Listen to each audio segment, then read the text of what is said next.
ठंडी रात का सफ़र था। मैं बस में बैठा अपने दोस्त के घर जा रहा था। मेरे बगल में एक बहुत ही खूबसूरत औरत बैठी हुई थी। बस झटका मारती तो वह मेरे ऊपर जाकर गिरती। मुझसे कहने लगी, क्या आप भी करना चाहते हैं? मैंने कहा, हाँ।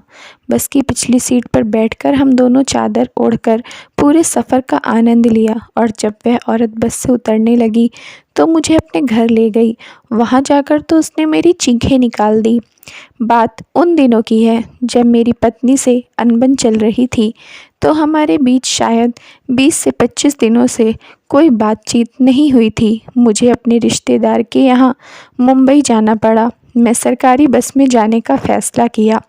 मैं रात की 10 बजे की गाड़ी से निकला। बस की पिछली सीट की खिड़की का कांच टूटा हुआ था। सर्दी के कारण कोई उधर बैठना नहीं चाहता था। गाड़ी पूरी भर गई थी। अब मैं अपने आप सोचने लगा कि प्राइवेट गाड़ी से जाता तो अच्छा होता। आते वक्त मैंने कोई कंबल या शॉल भी नहीं लिया था। मेरे बगल में एक बुढ़ा बैठ गया था। बस की खिड़की के टूटे हुए कांच से सारी हवा अंदर आ रही थी। बूढ़े ने अपने कंबल निकाल लिए। मैं तो ठंड से मर रहा था। गाड़ी स्टॉपेज पर रुकी तो लोग उतरे। उनकी जगह जो लोग खड़े थे वह लपक कर बैठ गए।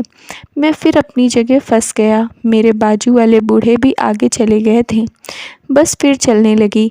आज 1 घंटे बाद बस एक ढाबे पर रुक गई और मैं भी नीचे उतरा। मेरी खाना खाने की इच्छा नहीं थी, बस टहल रहा था। पास में एक जनरल स्टोर था।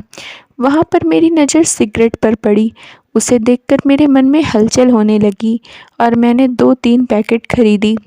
दुकानदार मुझसे कहने लगा, क्या साहब अकेले सफ़र कर रहे हैं? मैं हाँ में जवाब दिया। उसने कहा, आज आपका नसीब अच्छा नहीं है। जो 2 लड़कियां आती हैं आज वह भी नहीं आई हैं, नहीं तो 500 रुपये में काम बन जाता। मैं उससे कहा, तुम्हारा क्या मतलब है? मैं तुम्हें ऐसा वैसा लगता हूँ क्या? उस दुकानदार ने कहा, नहीं साहब, मेरा काम बताना है। ऑफ़र लेना या न लेना आपका काम है। मैं वहाँ से निकलकर बस में बैठ गया। आकर मैं अपने नसीब को कोसने लगा, क्योंकि आए दिन मेरी पत्नी से बेवजह झगड़ा होता रहता था और मेरी पत्नी मुंह फुलाकर बैठ जाती थी। इस बार भी यही हुआ था। लगभग 20-25 दिनों से मेरी उससे कोई बातचीत नहीं हुई थी। ऊपर से इतनी ठंड में मेरी हालत भी ख़राब होती जा रही थी। मैं मन ही मन अपनी बीवी के साथ वाले पल महसूस करने लगा और अंदर ही अंदर मुझे कुछ फीलिंग होने लगी। फिर सोचा कि जब मैं घर जाऊंगा तो अपनी बीवी को मना लूँगा। आज मुझे उसकी बहुत याद आ रही थी, लेकिन अभी मैं कुछ भी नहीं कर सकता था। फिर अपनी सीट पर बैठे बैठे मुझे नींद आ गई। कुछ पता न चला। फिर मेरी आँख तब खुली जब बस बीच रास्ते में रुकी। मैं खिड़की से बाहर झांक कर देखा तो एक औरत अपनी 2 बेटियों के साथ बस पर चढ़ रही थी। इतनी रात को यह औरत पता नहीं कहाँ से आ रही थी। वह औरत दिखने में काफ़ी खूबसूरत थी। वह कहीं से भी 2 बच्चों की माँ नहीं लग रही थी। बस कंडक्टर ने उस औरत को बस के अंदर करके बस का दरवाज़ा फिर से बंद कर दिया। बस पूरी भरी हुई थी, कहीं पर भी बैठने की जगह नहीं थी। वह औरत वहीं बस कंडक्टर के बगल में बैठ गई। फिर कुछ देर बाद मेरे बगल में जो 2 बूढ़े अंकल थे, उनकी मंजिल आ गई थी। मेरे मन में सोचा कि शुक्र है यह दोनों बूढ़े उतरे तो सही, क्योंकि जब से मैं सो रहा था वह दोनों ही इतनी तेज़ खर्राटे मार रहे थे कि मुझे सोने में भी दिक्कत हो रही थी और ऊपर से ठंड की वजह से तो और हालत ख़राब थी। मेरे बगल की सीट खाली थी तो वह औरत मेरे बगल में आकर बैठ गई। साथ ही उसकी 2 बेटियां भी थीं। मुझे देखकर वह औरत थोड़ी थोड़ी शर्माई। फिर मैं भी उसे देखकर हल्की सी मुस्कान दी और फिर बस चलने लगी। बस जब चल रही थी तो टूटी खिड़की से हवा बहुत तेज़ आ रही थी, जिससे ठंड और ज़्यादा लग रही थी। उस औरत को भी ठंड लगने लगी। उसने अपने बैग से एक चादर निकाला और खुद और अपने बच्चों को ढक दिया। ठंड ज़्यादा लगने की वजह से मेरा शरीर कँपकँपाने लगा था। यह देखकर वह औरत कहने लगी, अगर आप बुरा ना माने तो मेरे पास एक एक्स्ट्रा चादर है। अगर आप लेना चाहते हैं तो आप ले सकते हैं। यह सुनते ही मैंने तुरंत उसे हाँ कर दी, क्योंकि मेरे पास और कोई रास्ता नहीं था। उसके दिए हुए चादर को मैंने तुरंत ओढ़ लिया। अब मुझे ठंडी से राहत मिल रही थी।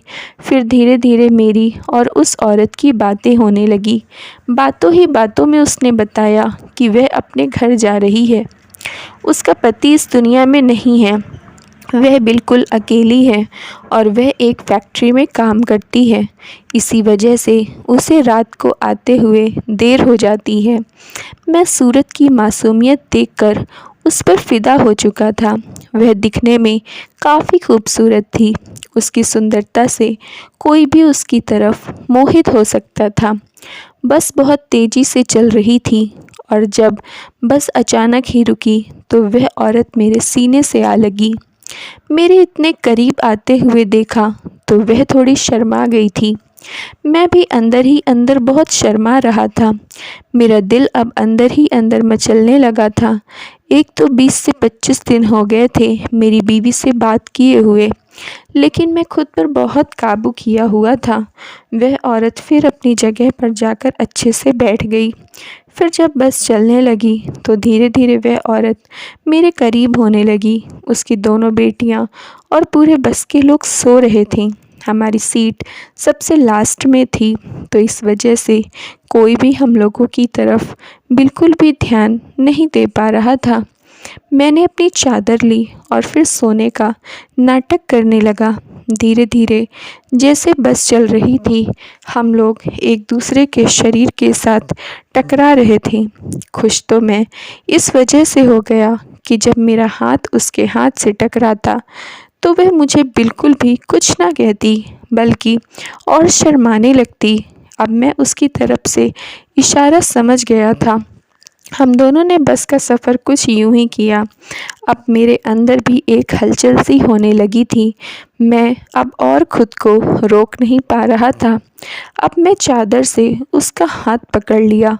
जब मैं उसका हाथ पकड़ा तो वह मुझे तब भी कुछ ना बोली और फिर हम दोनों ने मिलकर जो किया वह कोई सोच भी नहीं पाएगा। रात के अंधेरे में चलती हुई बस में एक दूसरे से प्यार का इजहार किया। मैंने जब उसका हाथ पकड़ा था तो वह काफ़ी ज़्यादा मुलायम था। वह औरत बहुत ही ज़्यादा हसीन थी। जब गले लगी तो उससे बेइंतहा खुशबू आ रही थी, जो मुझे उसकी तरफ और ज़्यादा खींच रही थी। मैं खुद पर काबू नहीं कर पा रहा था और मैं भी चाहता था कि मैं बेकाबू हो जाऊं। उस वक्त मुझे अपनी बीवी की बिल्कुल भी याद नहीं आ रही थी। अब मैं उस वक्त बस उन पलों को गुजारना चाहता था। फिर वह औरत मुझसे कहने लगी कि वह अभी कुछ देर में बस से उतर जाएगी, क्योंकि उसकी मंजिल आने वाली है। यह सुनकर मैं बहुत उदास हो गया, लेकिन उसने मुझसे कहा कि आप चिंता मत करो, आप भी चाहें तो मेरे साथ मेरे घर चल सकते हो। मैंने उससे कहा, यह कैसे हो सकता है? उसने कहा, क्यों नहीं हो सकता? मेरे घर में सिर्फ मेरी माँ रहती है और वह अभी इस वक्त सो रही होगी। किसी को कुछ भी पता नहीं चलेगा, हमें एक दूसरे से कोई जुदा भी नहीं कर पाएगा। अब उसके मुंह से प्यार का शब्द सुनकर मैं तो बस खिल उठा। मैं तो कैसे भी करके अब सब कुछ करना चाहता था, क्योंकि एक तो वह बहुत ही हसीन और खूबसूरत थी और उसके जिस्म से इतनी बेइंतहा खुशबू थी जो मुझे उसकी तरफ खींचती ही जा रही थी। मुझे खुद पर काबू न रहा और मैं भी उसे कह दिया कि मैं भी उसके साथ बस से चला जाऊंगा। अब मैं भी यह सब चाहता था जो वह चाहती थी। जब हम बस से उतरे तब वह मुझे अपने साथ एक घने से जंगल में ले गई। मुझे लगा कि शायद यही सब चाहती है। मैं तो अंदर ही अंदर बहुत खुश था। मुझे पता नहीं क्या हुआ कि वह जैसा जैसा कहती गई मैं उसके साथ वैसा वैसा करता गया। और उसके साथ इसी रास्ते में जाता रहा जहाँ खूब घना अंधेरा था और आसपास बिल्कुल जंगल था। उस जंगल के बीच एक छोटी सी कुटिया बनी हुई थी। मुझे लगा शायद यही इसका घर है। अब मैं अंदर ही अंदर तड़पने लगा और वह भी मेरे साथ तड़प रही थी। जब हम दोनों उस कुटिया के अंदर गए तो अंदर का मंजर देखकर तो मैं चौंक उठा था। उसने अपने दोनों बेटियों को एक रूम में सुला दिया और दूसरे रूम में मुझे अपने साथ ले आई। उस रूम में एक बहुत ही मुलायम और गद्देदार बिस्तर लगा हुआ था। मैं जैसे ही उस बिस्तर पर पड़ा वह मेरे करीब आने लगी और करीब आते ही उसने मेरी शर्ट का बटन खोलना शुरू कर दिया और फिर मेरे साथ वह सब किया जो मैं करना चाहता था। उसके बाद मेरे पीछे 4 हट्टे कट्टे आदमी मेरे सामने आ गए। उन सबको देखकर मैं तो चौंक उठा था। मैं जब उस औरत से पूछा कि यह आदमी कौन है तो वह मुस्कुराने लगी और इतनी तेज हंसने लगी जैसे कि वह कोई शैतान हो। जब मुझे समझ में नहीं आ रहा था कि आखिर मैं क्या करूं, यह मेरे साथ क्या हो रहा था, वह लोग इतना मुस्कुरा भी क्यों रहे थे। वह चारों आदमी मेरे करीब आए और मेरा गिरेबान पकड़कर कहने लगे, जितने पैसे तुम्हारे पास हैं वह अभी के अभी निकाल कर दो, नहीं तो हमने तुम्हारी यह वीडियो बनाई हुई है। वह वीडियो तुम्हारी बीवी को और पूरी दुनिया वालों को हम दिखा देंगे। यह सब सुनकर तो मेरे पैरों तले ज़मीन खिसक गई। इसका क्या मतलब था? जब उस औरत की तरफ मैंने देखा तो वह कहने लगी कि तुम जैसे बेवकूफ़ मर्द जो अपनी बीवियों के ही नहीं हो सकते वह किसी औरत के क्या होंगे। तुम जैसे आदमियों को मैं ऐसे ही अपनी खूबसूरती दिखाकर मदहोश करती हूँ, उसके बाद सब कुछ करके उन्हें ब्लैकमेल करती हूँ। अगर वह मेरी डिमांड पर उतना पैसा नहीं देते तो मैं उन्हें किसी लायक नहीं छोड़ती। यह सुनकर मेरे तो पसीने छूटने लगे। मैं सोच भी नहीं सकता था कि यह भोली सी सूरत वाली औरत इतनी बड़ी शातिर होगी। मेरे पास कोई रास्ता नहीं था। मैंने रिश्तेदार के घर जाने के लिए जितने पैसे लिए थे उन सबको वह दे दिए, लेकिन उन सब ने मुझे तब भी जाने नहीं दिया। मैं चाहता था कि कैसे भी करके मैं यहाँ से निकल जाऊँ, लेकिन वह लोग कहने लगे कि अभी के अभी मैं उन्हें 10 लाख दूँ। इतनी बड़ी रकम सुनकर तो मेरे पैरों तले ज़मीन खिसक गई। मैंने उन्हें कहा कि मैं इतनी बड़ी रकम तुम्हें कहाँ से ला कर दूँ? मेरे पास जो भी पैसे थे मैंने वह तुम लोगों को दे दिए। लेकिन वह मुझे धमकाने लगे, कहने लगे कि हम तुम्हें जान से मार देंगे अगर तुमने पैसे न निकाले। उन्होंने मेरे वॉलेट से मेरा एटीएम कार्ड भी निकाल लिया था। वह लोग कहने लगे हम तुम्हारे साथ जंगल से बाहर चलेंगे और शहर में एटीएम मशीन पर जाकर तुम हमें पैसे निकाल कर दोगे। उसके बाद तुम अपने रास्ते निकल जाओगे और हम अपने रास्ते निकल जाएंगे। अगर तुमने वहाँ कोई भी चालाकी की तो तुम्हारा वह वीडियो हम तुम्हारे घर वालों को दिखा देंगे। वह लोग मुझे इस वजह से ज़्यादा धमका रहे थे क्योंकि बस में मैंने उस औरत को अपने घर का पता भी बता दिया था और उसने बातों बातों में मेरे कामकाज के बारे में भी पूछ लिया था। मेरी पत्नी के बारे में और कहाँ मैं रहता हूँ सब के बारे में भी पूछा। और जब उन्होंने मेरी पॉकेट से मेरा मोबाइल निकाला तो मेरी बीवी का नंबर भी निकाल लिया। इसलिए अब मैं कुछ भी नहीं कर सकता था। उन्होंने बहुत बड़ा गेम खेला था। मैंने उन लोगों के साथ जाकर एटीएम से पैसे निकालकर उन्हें दे दिए। उसके बाद मैं चैन की सांस ली और मैं सोच लिया कि ज़िंदगी में कभी भी मैं किसी भी गैर औरत पर बिल्कुल भी विश्वास नहीं करूँगा और हमेशा अपनी बीवी के साथ रहूँगा। मैं रिश्तेदार के घर जाना भी कैंसिल कर दिया। मैं तुरंत वापस अपने घर चला गया और मैं अपनी बीवी से माफ़ी मांगी, लेकिन मैंने कुछ नहीं बताया। मैंने उससे यही कहा कि मैं तुम्हारे बिना नहीं रह सकता, इसलिए मैं वापस तुम्हारे पास आ गया। यह सुनकर वह बहुत मुस्कुराई और मेरे सीने से लग गई।